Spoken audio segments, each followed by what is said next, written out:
चौधरी हसन हबीब साहब जो कि किसी भी तारुफ के मोहताज नहीं है, हम उनको दिल की अथाह गहराइयों के साथ वेलकम करते हैं। चौधरी हसन हबीब साहब, welcome on the stage, welcome welcome welcome.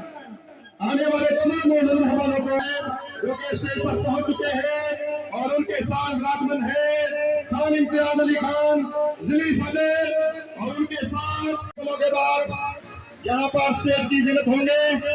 हम उनको दिल की अथाह गहराइयों के साथ वेलकम करते हैं। खुश आमदीद, वेलकम वेलकम।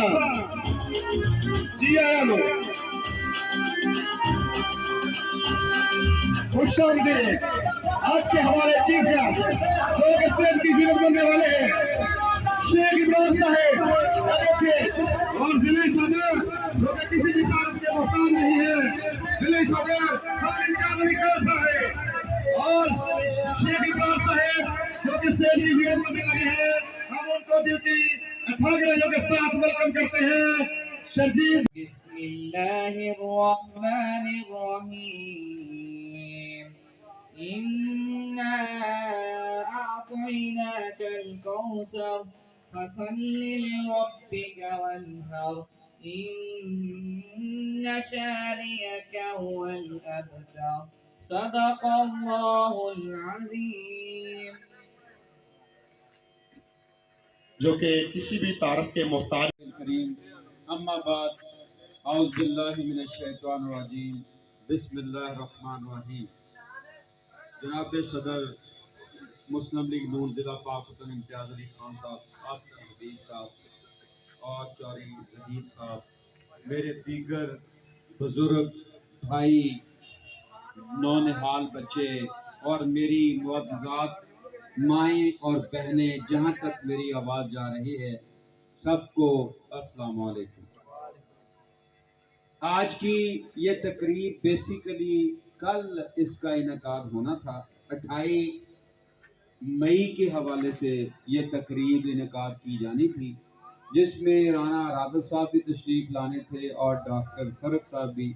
फिर कल बारिश की वजह से तकरीब आज तक मुलतवी की गई थी और वो कल की तकरीब की कंटिन्यूटी है। और डॉक्टर साहब लाहौर चले गए और राना रादल साहब असम्बली का इजलास शुरू हो गया, वहाँ चले गए। तो हम तो आपके साथ हैं, आपके भाई हैं, आपके दरमियान में से ये कि खान साहब ने भी लाहौर जाना था, इनको रिक्वेस्ट की है कि आप सुबह चले जाएं तो इधर तकरीब में आ जाएं। इनकी मेहरबानी, इनके लिए तालियां के तशरीफ लें। थोड़ी सी बात बताता चलो कि 28 मई हम क्यों मनाते हैं। बच्चों को, कुछ छोटे बच्चे हैं उनको नहीं पता, वो मेरे भाइयों को नहीं पता।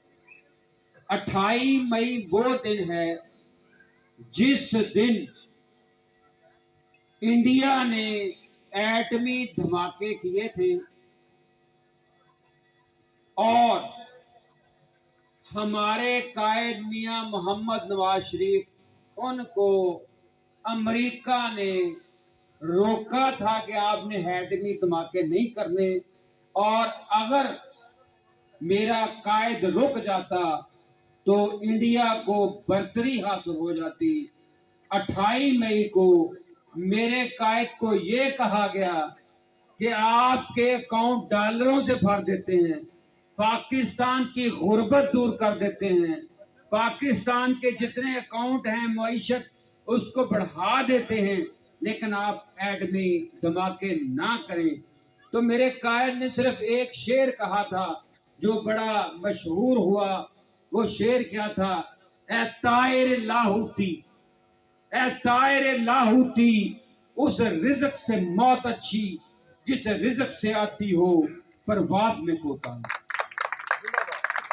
मेरे कायद ने अमेरिका के सदर की इस बात को जूते की नोक पे रखा और 56 इस्लामी मुल्क हैं, उनमें से पाकिस्तान वाहिद मुल्क है जिसको एटमी ताकत बना दी। और एटमी ताकत बनने की वजह से पाकिस्तान पूरी दुनिया में 8वें नंबर पर इस वक्त एटमी कुव्वत है। एटमी ताकत होने की वजह से इंडिया की जरूरत नहीं होती कि हमारी तरफ मैली आंख से भी देख सके। और ये बात बताता चलूं कि मेरे कायद ने उस वक्त ये कहा था कि हम तो अपनी जान मुसलमान हथेली पे लिए फिरते हैं, हम तो शहादत की मौत चाहते हैं। आप एक बम गिराओगे, हम इंडिया को दुनिया के नक्शे से मिटा देंगे और पूरी दुनिया में हिंदुत्व खत्म होकर रह जाएगा। ये मेरे कायद ने कहा था और चागी के मकाम पर एटमी धमाके किए। और वो पहाड़ जो था चागी का, ब्लैक पहाड़ होते हैं, वो पहाड़ पाकिस्तान के एटम की इतनी ताकत थी कि वो पहाड़ जब्त हो गए। तो आपके सामने है कि मियां मोहम्मद, आप मोटरवे चले जाएं, मियां मोहम्मद नवाज शरीफ याद आते हैं। पाकिस्तान को 56 अरब डॉलर का मंसूबा सी पैक दिया, पाकिस्तान को तरक्की की राह पर गामजन किया। जो पाकिस्तान के दुश्मन हैं उनको ये बात पसंद नहीं आती।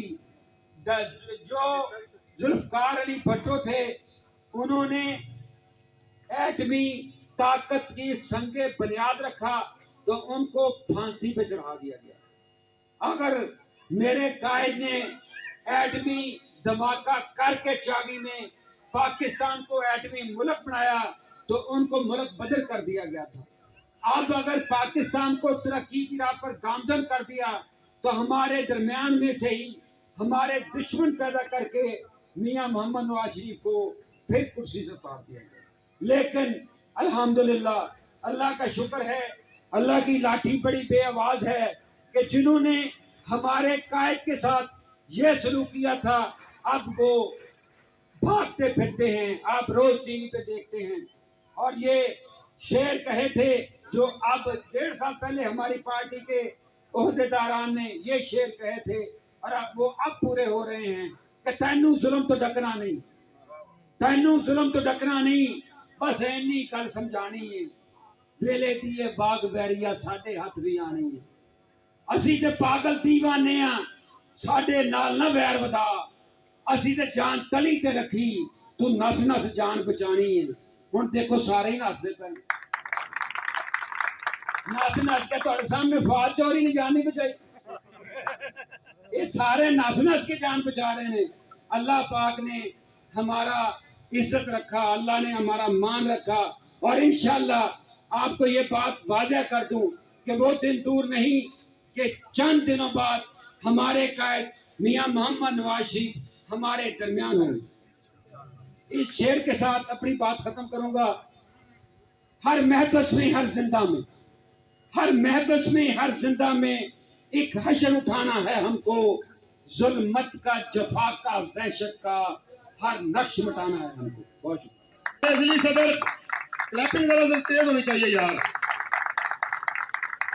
बिस्मिल्लाहिर्रहमानिर्रहीम। जनाब मोहम्मद इमरान शेख साहब, तेरे सेक्रेटरी मुस्लिम लीग आरवाला, जनाब मियाँ हसन हबीब साहब,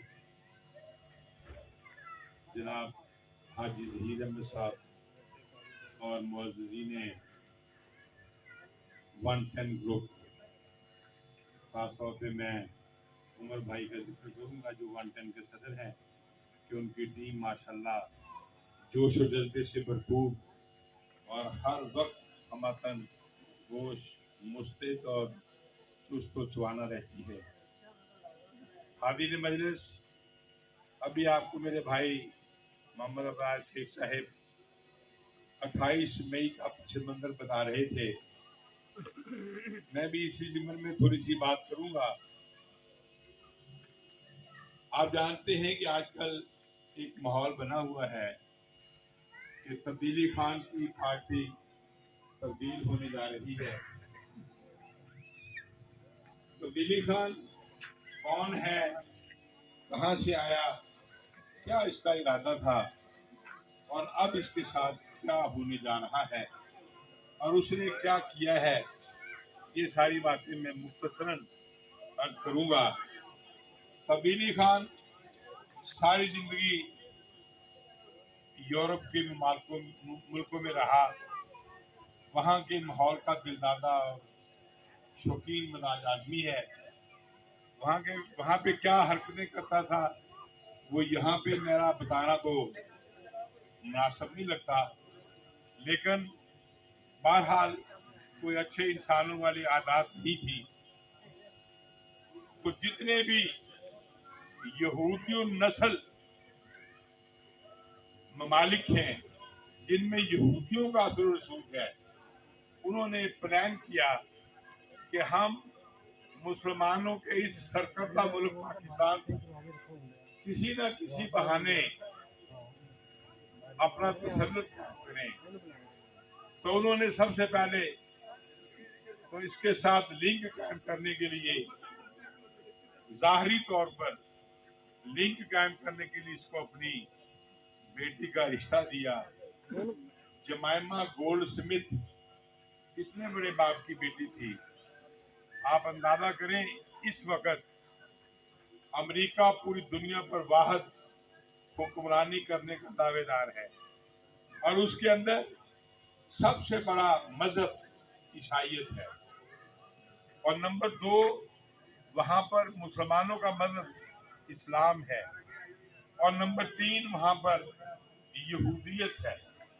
लेकिन यहूदी इतने बाअसर हैं, वहाँ पर नंबर 3 होने के बावजूद उन्होंने अपनी स्कीम के साथ पूरी दुनिया पर कब्जा जमाया हुआ है। ये IMF, वर्ल्ड बैंक और बड़े बड़े अदारे ये उनके जेर असर है। उन्होंने यहूदियों ने इसको रिश्ता दिया और गोल्ड स्मिथ जिसकी बेटी जमाइमा इसकी बीवी बनी, वो दुनिया के 10 बड़े यहूदी, जो पूरी दुनिया के सबसे बड़े 10 यहूदी थे, उनमें से 6ठे नंबर पर गोल्ड स्मिथ का नाम आता है। ये उसकी बेटी थी। जब इसको रिश्ता देके उन्होंने पाकिस्तान में भिजवाया इसको, तो यहाँ का मुआशरा उस यहूदी नस्ल खातून को कबूल नहीं करता था, तो इसने जाहरी तौर पर तलाक दे दी। हकीकत में तलाक हुई कि नहीं ये खुदा बेहतर जानता है, लेकिन मौसूफ तब्दीली खान जब भी लंदन जाते हैं वो उसी घर में ठहरते हैं, उसके बच्चे भी वहीं पर पा रहे हैं, और इसकी एक नाजायज ताल्लुकात के नतीजे में पैदा होने वाली बेटी टेरियान, जो सीता वाइट की बेटी थी और जिसके बारे में अमेरिका की सुप्रीम कोर्ट ने फैसला दिया हुआ है कि वो इसकी बेटी है, वो भी जमाइमा के पास परवरिश पा रही है और ये मौसूफ वहीं पर जाते हैं। बहरहाल हमारी बाद एजेंसियों ने इंटरनेशनल जैसे एक लफ्ज आप सुनते हैं ना, एस्टैब्लिशमेंट, वो एस्टैब्लिशमेंट क्या है? वो एस्टैब्लिशमेंट वो ताकतवर ग्रुप है, वो टोला जो हुकूमतें बदलने का और नई लाने का, अगली को दुलाने का काम करता है। उसमें मेजर हिस्सा हमारी फौज का है, लेकिन ये हमारी एस्टैब्लिशमेंट इंटरनेशनल जो एस्टैब्लिशमेंट है उसके ताबे काम करती है। जैसे इंटरनेशनल एस्टैब्लिशमेंट ने कहा हमारे मुल्क के सरबराह को, जनरल परवेज मुशर्रफ को, कि हमने अफगानिस्तान को तबाह करना है, आपने हमारा साथ देना है कि नहीं? बस हाँ या ना का जवाब दो। अगर देना है तो ठीक है, वरना हम आपको पत्थर के जमाने में भेज देंगे, खंडरात बना देंगे पाकिस्तान को। और इसने चुप करके उन्होंने 7 मुतालबे रखे। उनका ख्याल था कि 3-4 तो मानेगा, बाकी चलो ना से। इनका सब कोई मंजूर है मुशर्रफ साहब ने। ये तो बात की हिकमत अमली होती है कि हमें आलमी इस्टेब्लिशमेंट की सारी बात भी अगर वक्ती तौर पे मान ली है तो बाद में हम उसको चक्कर देते हैं। हमने उसके साथ ताउन किया लेकिन बाद में अफगानिस्तान के अंदर अपनी पॉलिसी तब्दील की और उसी आर्मी एस्टेब्लिशमेंट को हमने अफगानिस्तान के पहाड़ों में शिकस्त दे दी और वो यहाँ से रोता हुआ अमेरिका भागा यहाँ से। बिल्कुल इसी तरह उनके कहने पर हमारी एस्टेब्लिशमेंट ने तब्दीली खान को पाकिस्तान में बरसे इक़दार लेके आए, इलेक्शन के रिजल्ट तब्दील किए, सारी जमातों के बंदे तोड़ तोड़ के इसको दिए और दे के पूरे मुल्क में इसको फिर भी इतना जोर लगाने के बाद मामूली सी एक्सीडेंट बनी और इसको हुकूमत दे दी गई। और इसने उन 4 सालों में क्या किया, आज हमारी आवाम की चीखें निकल रही हैं। ये बुनियादी तौर पे 5 कामों के लिए इस तब्दीली खान को लाए थे। पहला काम ये था कि आपने कश्मीर का काम तमाम करना है, बस बोलना नहीं, खत्म करो ये रोज रोज कश्मीर हमारा है, कश्मीर हमारा है। तो ये जो फॉरेन फंडिंग केस का लफ्ज आप पढ़ते हैं, अखबारों में सुनते भी हैं, उस फॉरेन फंडिंग केस के मामले में एक अकाउंट ऐसा है जिसमें मोदी ने इसको 2 अरब रुपया दिया है, 200 करोड़ रुपया, कि आपने कश्मीर का नाम नहीं लेना। वो ये फॉरेन फंडिंग से भागता क्यों है? उसमें इंडिया के यहूदियों के और इंडिया के पाकिस्तान दुश्मनों के भिजवाए हुए पैसे आए और पूरी दुनिया के यहूदियों के इसराइल से, अमेरिका से, बरतानिया से और बड़े बड़े मुल्कों से इसको पैसे मिले हैं।